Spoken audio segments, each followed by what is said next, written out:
Hello, ladies and gentlemen. We're back on the spotlight here today after Amorim's first game in charge versus Ipswich. A 1-1 draw. Everyone was expecting things to go crazy and go much different, but at the end of the day, it's the same players, different formation, but they're still there. And I said this on a few other channels so far that I've been interacting with, the same players equals the same results. And the only thing I will say about Amorim, and hopefully now we've heard his post-match conferences and talks and interviews, that he learns very quickly that these players will let him down. The same players that have let the last 2, 3, 4 managers down will let him down. And he's got to learn that quickly. I've got no problem with him playing Rashford up front, to be honest, for his first game. What I don't want to see is in 10 games' time, that's still happening and he's still not performing. Everything Amorim said leading up to taking over Man United, it's been extremely positive. It's what we've all wanted to hear as fans. What he said in some of his post-matches is also extremely positive. Let's just hope that he can pull through on these things and we're not left in a situation like we was left in under Ten Hag, Ranić and Ollie, where the same players are letting this club down. We all know who we're talking about. Let's not beat around the bush. There's Rashford up front who scored a goal, but apart from that, basically looked like he wasn't doing anything.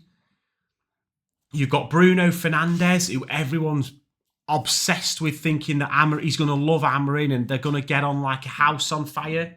There's a quote that's come out after this game, which we're talking about Bruno, as I seem to do all the time on this channel, and I'm sick of it. He said about Bruno, what has he said? Bruno Fernandes has improved his game by playing near the balls. So he can give us a long pass, but you cannot put him there all the time because he wants to long pass. So Amorim even knows that Bruno Fernandes is a long pass merchant. Amorim, before he took over us, talked about possession. Can you please tell me, how do we keep possession in the final third when you've got Bruno Fernandes, Garnacho and Rashford as your 2 10s and your 9? And I'm willing to let him off. It's his first team selection. He's probably gone with players that he's been in and around the training ground for longer in this last week with everyone being away. We might see a totally different team on Thursday or at the weekend. So I'm not going into Amorim here at all. But he's got to learn quick that them 3 players are not playing possession football, however much you tell them to play possession football. Bruno Fernandes is almost allergic to the ball. He gets it and he hoofs it. I've said it 1,000 times. I'm not going to say it again. And there's people saying he had a 92% pass accuracy in that this weekend. We're playing Ipswich. You know, can he have a 92% pass accuracy when we play Arsenal in a couple of weeks? Garnacho, he said he likes the way he gets the ball between the lines. And all right, yeah, he probably picks the ball up between the lines, Garnacho, and he'll turn and he'll run with it and he'll get us up the pitch. But Garnacho, again, he's not a number 10. He isn't. For me, Garnacho's got to fit in a wing-back role or he's gone. You know what I'm saying? And can he work hard enough backwards? I don't know. You tell me what you think about Garnacho in a 10, because for me, it don't work. And yes, Ahmad played wing-back very well, defensively strong. Obviously, going forward, very good. But for me, Ahmad had played one of them 10 roles. You get him the ball in there, in the final third with his intricate passing and great feet and unselfishness. And he causes other teams all sorts of problems. Fernandes and Garnacho are not going to do that. And I know people are obsessed with Bruno Fernandes. They love him. They think everything he does shines out of his backside. Watch the guy. When was the last time he turned up for United? 18 months ago, maybe? At home versus Burnley. You know, in a big game, when did he turn up? He hadn't. especially in a 10. You could argue his best spell of recent times was playing false 9 at the end of last season when we beat City in the cup final. And he wasn't playing where he's playing now, or has been playing in a 10 role. I think we are now desperate for at least one new 10, probably two, a new wing-back and a new striker, because Rashford and Xerxes are not strikers. Xerxes is probably the worst signing, as in quality-wise, we've made in a very, very, very long time. I actually think he's a worse player than Anthony. And I know you'll all be like, oh, but for some reason, Anthony gets slated for being rubbish, but everyone sits there pretending we're going to play Xerxes in a 10.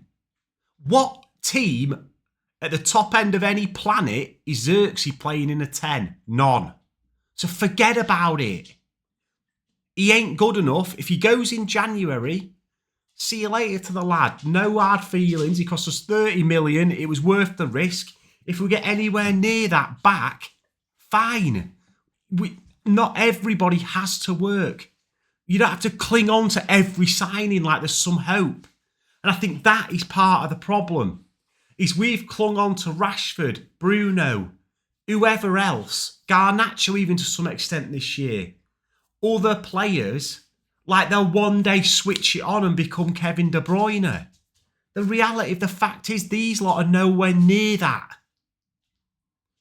The only players I think in our squad that would probably get in a top side are probably Mazwari, maybe De Ligt play at a decent standard, as long as he's got a quick centre-back next to him, and Ahmad. On current form. That's it. Mainu is a 19-year-old who's been thrown into the deep end at Man United to try and run our midfield, and everyone's going on about he's God's next gift, like he's the next Zidane. He's nowhere near. He might have a future at Man United. He might not. Just because he's come from the youth and he's had a few flashes of brilliance and he can... The problem we've got is we ain't got another midfielder like Mainu who keeps the ball and all that lot. Does it mean he's good enough? No. Can he be replaced? Yes. And the fact is he shouldn't be playing anyway. He's 19. He should be in and out the team. So let's not go back pinning our hopes on Mainu coming into that midfield and it being a revelation. It might be, it might not. Same with Garnacho. He's 19, 20 years old. Played to death last season. He's erratic. And yes, he's our top scorer or whatever this season, but most of his good performances are when he's come off the bench. And he's got into tired teams and that lot, and he gives you something different. When he's played 90 minutes in a game, he's not really done anything. And again, he's 19, so I'm not digging Garnacho out here, but he should not be playing week in, week out for United. And then you've got Casemiro and Eriksen. As much as you like them, and they've been great players in the past, they're finished. So what is our midfield really? It's Mainu Agate, innit? And Agate come on, he's combative, and he was all right in that second half yesterday against Ipswich. But the reality of it is Agate, in all honesty, a player to take this club forward as a possession-based player? Because the reality of it is, to me, he reminds me of Fred. He's quick across the ground, he's good in a tackle, and he's not that good on the ball. So if that's what we want him there for, and you stick him next to someone, I don't know, like a Mainu, Eriksen type, who's great on the ball, and the plan is Agate, get it, give it to them, fine. But if we're trying to progress the ball with Agate, we're going to be in trouble. And the back 3 or 4, whatever. Anana's been very good for us this season, to be fair. De Ligt and Mazwari have been good. Evans has been good, he was a bit shaky yesterday. Delo's looked shaky, but everyone's getting on Delo's back like mad. The lad's not played in his own position all season. He's playing left wing back, left back. I think Delo would be fine if he played at right back or right wing back. He's not a centre back. And he ain't a left back. And that's not Delot's fault. That's Eric Ten Hag and the club's fault for not buying a left back when we ain't got one. But anyway, I don't want to get this too negative because some of Amorim's quotes are great. He said, my players were thinking too much in the game. You can feel it, not just on the ball, but where they're supposed to be. So that's either them not understanding what he's told them in the times they've been there, or they don't get it. I mean, for the benefit of the doubt, it's one game, innit? We'll say that they need to learn the system. This one's more concerning. Decision-making is a concern. You don't coach them at this level. We are doing some things not in the right moment, and that's what we have to address. The 3-4-3 is not a concern. It's the understanding of the game that we have to improve. That is a damning quote, because that is saying that these players, regardless of what formation and position or wherever they're playing, they're making the wrong decisions. And it's completely and utterly true. It's not just this game, it's going back 2-3 years. The basics are terrible.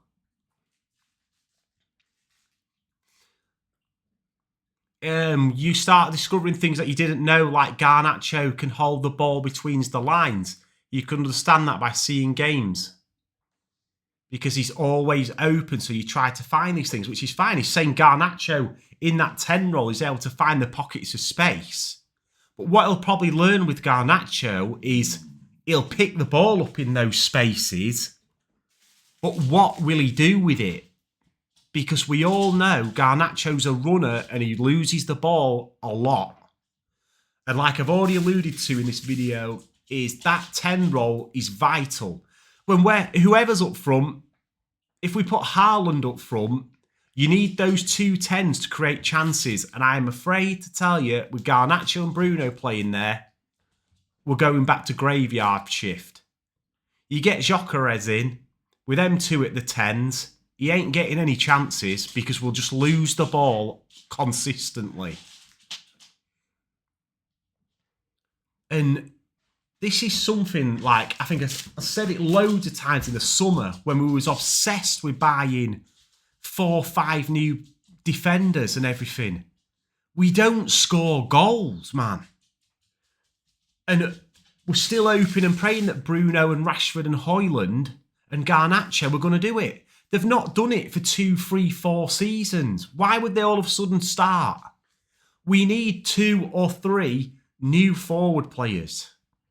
And we need them ASAP. Or we're not going to score goals. I mean, I'm 100% behind Amorim, and what he's saying is everything you want to hear. Let's just please hope and pray between him and Ineos, they've got the bottle or the nous to do what's needed to do what every fan know what needs to be done with some of these players. Can they do it? Can they do or be allowed to do what's needed to be done? Whether they're sold or benched, will it happen? Because like I said, he will die on his sword if he keeps playing the same players week in, week out. And I just wanted to talk quickly about something I said on Match of the Day. I think it was Danny Murphy. About the 3-5-2 in the Premier League. And this is a very interesting point, because I'm fine with us playing 3-5-2. I don't mind. Whatever, as long as it works, not bothered. But he said the only team that's ever won the Premier League with a 3-5-2 was Chelsea back in the day, when they had Terry, Carvalho, and they had Kante and Drogba. We're nowhere near that. And he said, he actually made a good comment that the problem with the 3-5-2 in the Premier League is the opposition, no matter how low down they are in the league, they're good sides and they'll get at you, and it pushes you into a back 5, because obviously a 3-5-2 formation is when you're out of the ball, you go into a 5. So unless we learn to keep hold of that ball in the final third and not give it away, we're going to see a lot of this defensive five at the back stuff, which is sort of what we fell into yesterday because we couldn't keep possession, especially second half. We look very defensive. And when you set up in that defensive, we almost become a side where we're not going to get beat, but you can't do anything going forward either because you're always five at the back because the other team have always got the ball. So to play the way Amorim wants to play, it is imperative we get the ball up the pitch and we keep hold of it. And I think the only way for us to do that is by playing two proper ball-playing players in that 10. It's got to be Ahmad, Mount, or Ericsson. Two of those three. I don't think it works with Bruno. And it won't work with Garnacho because they don't keep the ball. If you're desperate to play Bruno, put him... You can't play wing-back, can he? I mean, I don't know where you play Bruno in this formation. I just don't. You can give him a few more games and maybe play him alongside Ahmad or him alongside Ericsson and see what happens. But long-term, I think Bruno's days are numbered in there. How can we play a 3-5-2 in the Premier League when your front three or four don't know how to keep the ball? It's not happening. It was a great point, I thought, from Danny Murphy. That we will end up at five at the back until our front four or five learn to keep the ball. And until that happens, we're going to look very defensive. But one game down, Bodo Glimt, I think, on Thursday. And then who we got at the weekend, I don't actually know. But be another big test because we need points. Luckily, other teams above us drop points as well, so it didn't put us really any further back. But we'll see what another week brings under Amorim, and hopefully we'll see some sort of different lineup on Thursday, and especially at the weekend in the league, when he's had all the players for a week, to have a look at them all and see what is what. But he says, I think he's already said there's players that we're going to need to change. And I think he's probably stepped into into United, thought he could do something. These players, and there's a few of them there that I'm afraid won't or shouldn't last beyond the next summer transfer window. And I know that's overly negative, but I'm not being negative here. I'm just talking about players negatively, not Amorim. I'm fine with a 3-5-2 as long as he can be allowed to build how he wants to build. And what he's saying are the right things. And hopefully he's allowed to go through with them. And he doesn't die on his sword like the last couple of managers have by playing players on too big a contracts who underperform. And I will leave you on that there. If you leave a comment, like, favourite, subscribe, tell me what you think about the players mainly, not Amorim. I think Amorim's fine. We're going to leave him, give him a bit of time. What do you think about Bruno, especially, and Garnacho in 10s? And who do we play up front? I mean, for me, you've got to play Højlund up front. We paid 70 million quid for him. He's a proper striker. Whether you think he's good enough or not is another situation. But he is the most like a Gyökeres type that we have who's going to work. Rashford ain't that guy, I'm afraid. So that's where I'm going to leave you. Else I'll just keep chatting. And I will see you on the next one. Peace.